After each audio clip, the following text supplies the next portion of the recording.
News Report 1, Major Accident on Beijing Subway Changming Line. Beijing, December 14. A significant incident occurred today on the Beijing Subway Changming Line, drawing widespread attention.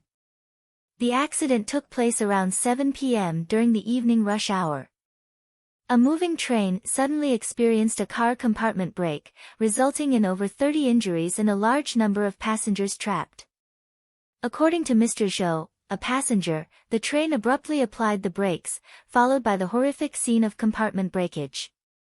Passengers found themselves stuck in the dark compartment, unable to escape. Videos show that after the train lost power, various calls for help filled the compartment, with some passengers fainting and losing vital signs.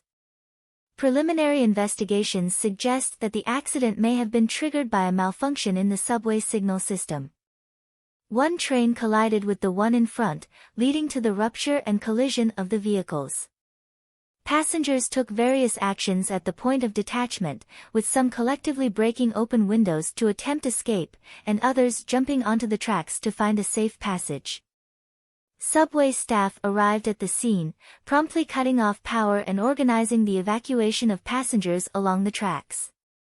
Currently, the injured have been transported to hospitals for treatment, and further investigations into the cause of the accident are underway. The Changming Line is 44 kilometers long, with 18 stations connecting Beijing's urban area and Changping district. The vehicles are manufactured by CRRC Qingdao Sifang Locomotive and Rolling Stock Company, Limited, with the electric systems supplied by Mitsubishi Electric from Japan.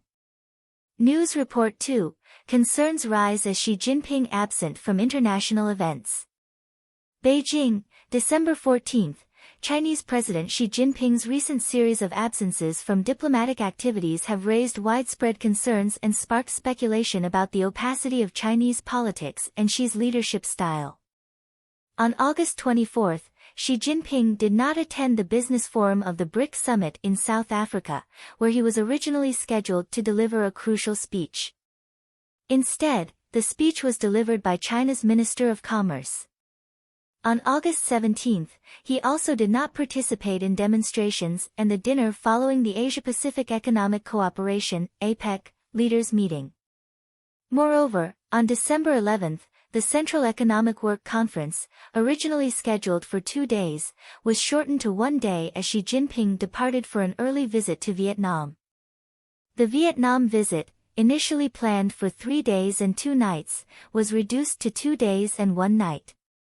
These unusual actions have led to speculation and concerns, especially as this marks the first time Xi Jinping did not fully attend the Central Economic Work Conference since assuming the presidency.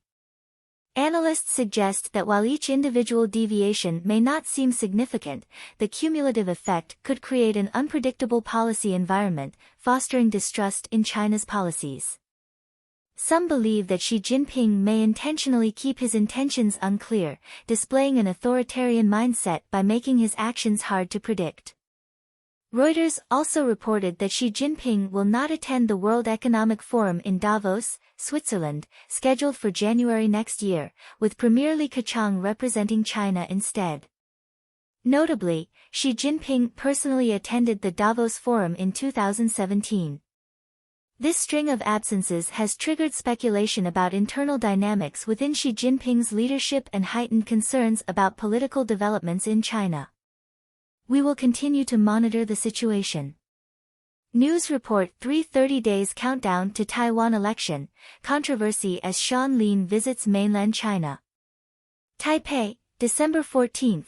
With 30 days left until the Taiwan election, the visit of Kuomintang, KMT, Vice Chairman Sean Lin to mainland China has sparked widespread attention and controversy.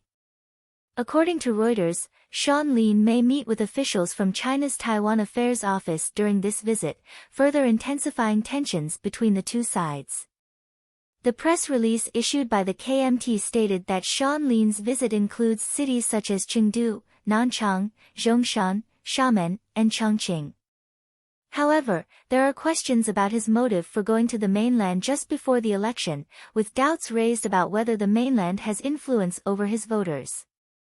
Sean Lin emphasized that this trip would not involve a meeting with high-ranking officials from China's Taiwan Affairs Office, but skepticism persists. Reports suggest that Sean Lin has visited the mainland 3 times before in February, June, and August of this year, each time meeting with the director of China's Taiwan Affairs Office, Song Tao, at critical and sensitive moments, raising suspicions. Meanwhile, the Taiwan Ministry of Justice continues to investigate cases of Chinese interference in the elections. On December 14, the ministry submitted a report to the Executive Yuan, stating that 17 cases of violations of the Anti-Infiltration Act have been identified this year, leading to the arrest of 29 individuals. These cases mainly involve village chiefs leading groups on trips to China. Additionally, 37 cases involving overseas funding were uncovered, resulting in the arrest of 96 individuals. There were also 15 cases of election interference, leading to the arrest of 40 individuals, and 550 cases of illegal foreign funding, with 681 individuals arrested. Prosecutors and police jointly conducted 8 special anti-gang operations across Taiwan, cracking down on election violence, arresting 2,621 gang members, seizing 274 firearms, and freezing funds worth 57.94 million new Taiwan dollars. Furthermore, the Democratic Progressive Party, DPP, has announced its campaign schedule before the election. On the night of January 11, a campaign rally will be held on Katagalan Boulevard in front of the presidential office, while on the eve of the election on January 12, the second sports field in Bonseo will be the venue for the DPP presidential candidate's campaign, competing against the Kuomintang's campaign at the first sports field.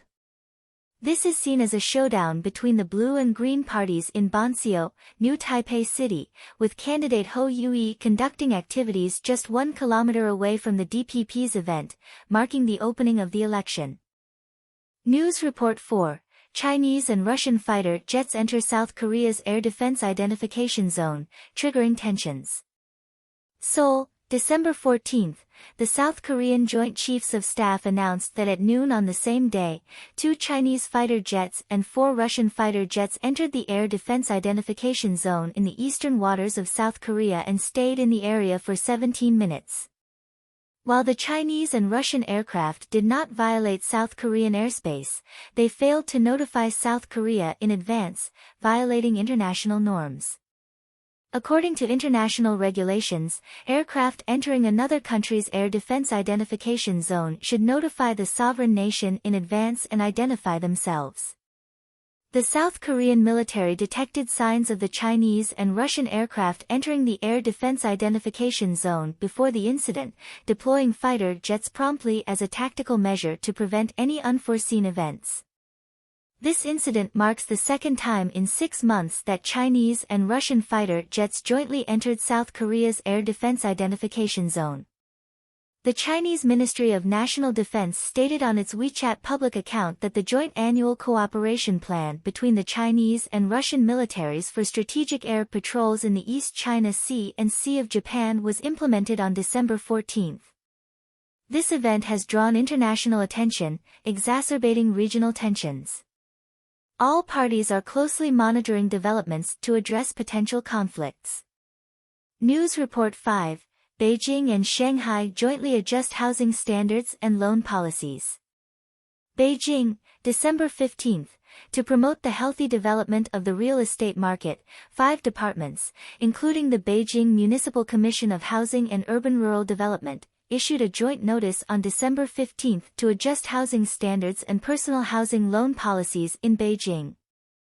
The main adjustments include eliminating the distinction between ordinary and non-ordinary residences. In the future, purchasing a home in Beijing will no longer differentiate between ordinary and non-ordinary residences, all will be treated equally. Adjusting down payment ratios. The down payment ratio for the first home mortgage is reduced from 35% and 40% to 30%.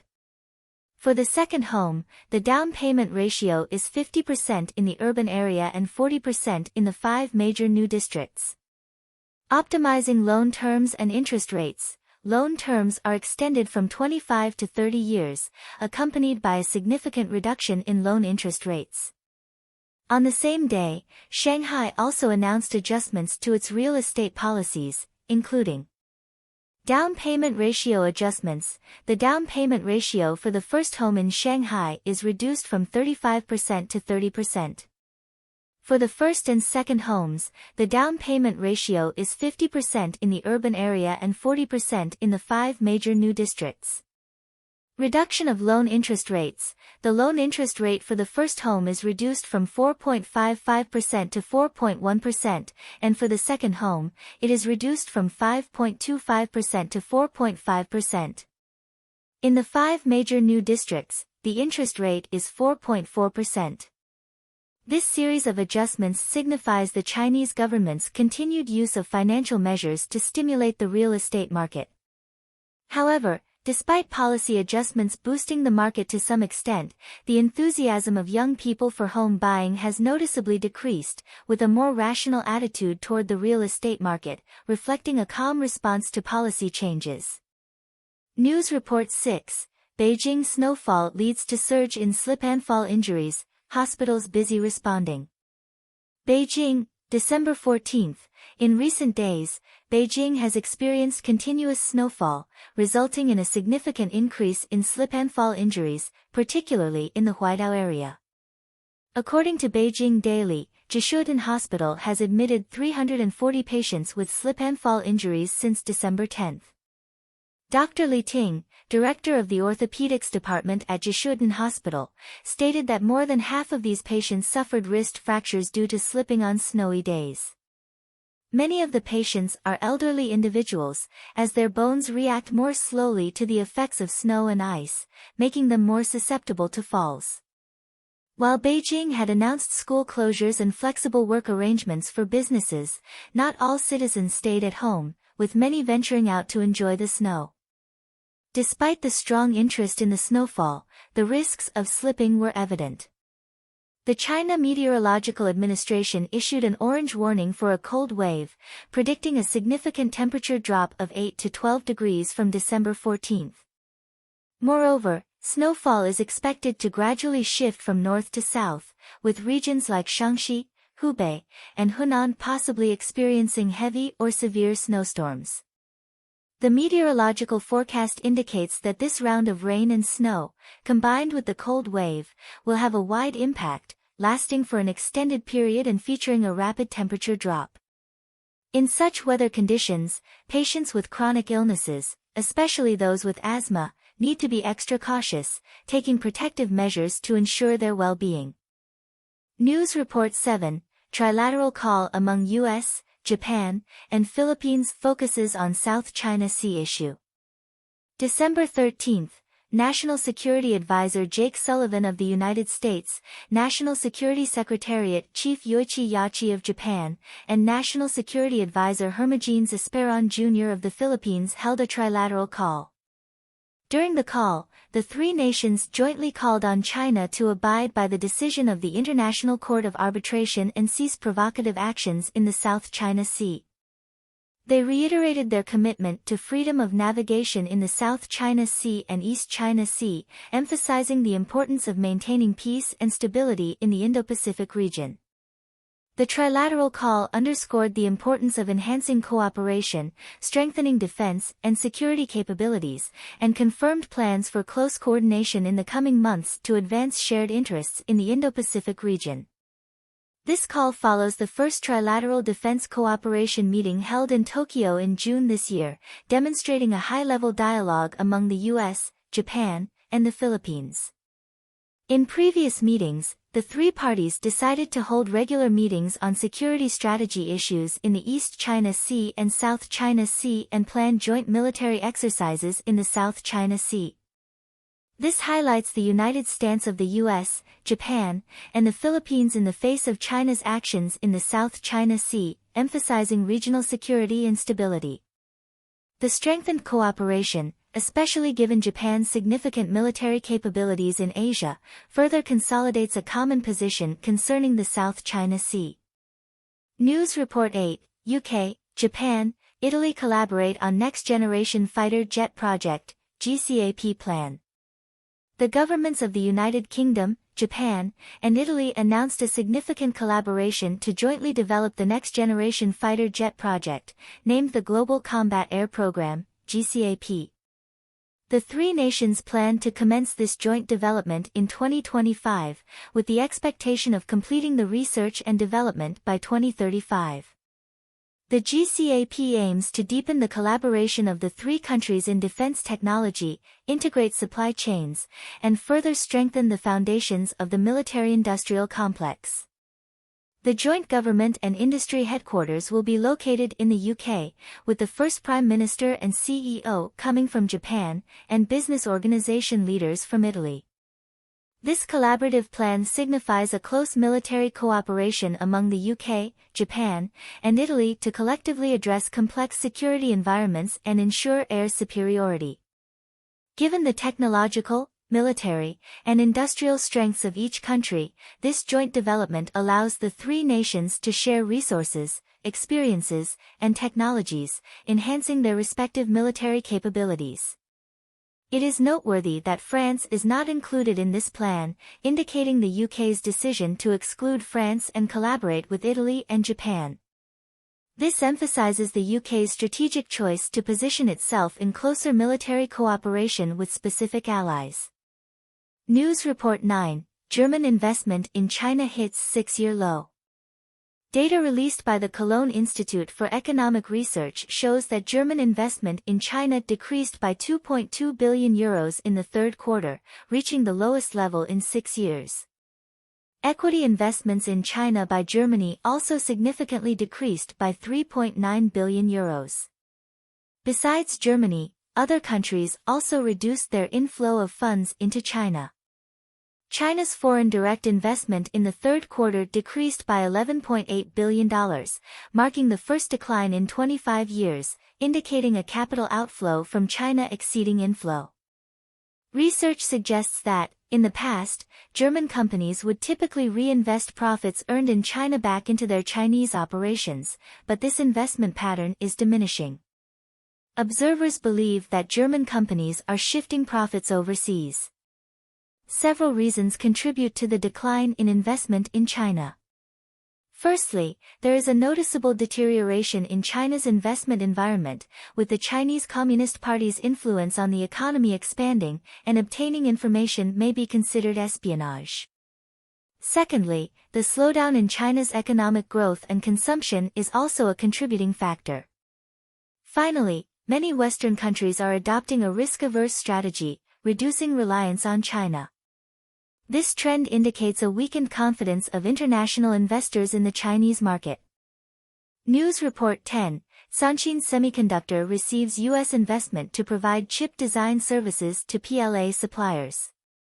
According to Reuters, Shanghai-based Sanshin Semiconductor, invested by China's Semiconductor International, provides chip design services to 6 suppliers of the People's Liberation Army, PLA, and has secured funding from U.S. venture capital. Sanshin Semiconductor, established in 2008 and headquartered in Zhangjiang, Shanghai, went public for the first time in 2021. Semiconductor International is the largest shareholder of Sanshin Semiconductor and also its largest supplier. Reuters points out that Sanshin Semiconductor can still receive funding from U.S. venture capital and acquire sensitive technology from U.S. companies despite the export controls and investment restrictions implemented by the U.S. government not yielding apparent results. U.S. Senator Marco Rubio stated that companies related to the PLA supply chain should not have access to U.S. technology and funds. This report indicates potential challenges for the U.S. Department of Commerce in dealing with export control issues related to companies like Sanshin Semiconductor, given the complex relationships amid the backdrop of the U.S.-China technological conflict. News Report 11, U.S. dollar index plummets, Chinese yuan rebounds to new high. Affected by expectations of a U.S. interest rate cut next year, the U.S. dollar index has plummeted, providing an opportunity for the Chinese yuan to rebound. As of December 14, the exchange rate of the Chinese yuan against the US dollar jumped 500 points at the opening, closing at 7.1301, an increase of 535 points compared to the previous rate of 7.1836, marking a new high since November 29. The offshore Chinese yuan surpassed the 7.13 mark in the mid-morning of U.S. Eastern Time, with the latest quote at 7.1299. The central parity rate of the yuan on the same day was 7.1090, rising by 36 basis points.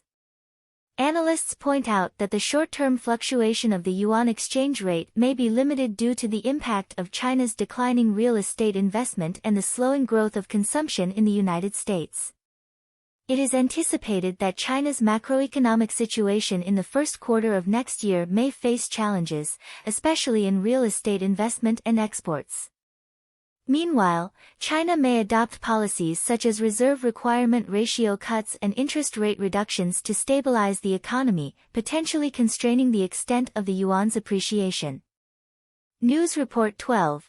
Hong Kong Police National Security Branch issues warrants for 5 overseas pro-democracy figures. On December 14, the Hong Kong Police National Security Branch announced the issuance of wanted notices for 5 pro-democracy figures currently overseas, with a reward of 1 million Hong Kong dollars for each. The wanted individuals include former staff at the British Consulate in Hong Kong Simon Cheng, Xianming Thought Tide member Ray Wang Toyang, photographer So Lai Man, barrister Hijiaji, and online radio host Alex Sui Kakit. The National Security Branch stated that these 5 individuals are suspected of crimes such as inciting secession and colluding with foreign forces. Among them, Hijiaji and Alex Sui Kakit are accused of posting videos online encouraging citizens to join foreign armies or organize military forces, allegedly promoting Hong Kong independence. The National Security Branch claimed that Simon Cheng and others are suspected of colluding with foreign forces, while Cheng stated that being wanted by China is a lifelong honor that will not shake him.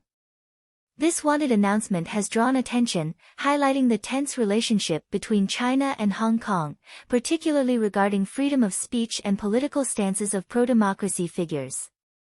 News Report 13, U.S. Senate passes 2024 National Defense Authorization Act. On December 13, the U.S. Senate passed the 2024 National Defense Authorization Act with 87 votes in favor and 13 against, totaling $886 billion. The act encompasses various expenditures, covering military salaries, benefits, weapons procurement, naval construction, military training, and military spending. Additionally, the act includes appropriations for aid to Ukraine, Israel, and Taiwan, with Ukraine receiving $61 billion in aid. The bill will be submitted to the House of Representatives for voting on December 14, and it is expected to pass. The passage of this act is a routine procedure in Congress to ensure approval for defense affairs and related expenditures, guaranteeing the normal operation of the military and defense projects.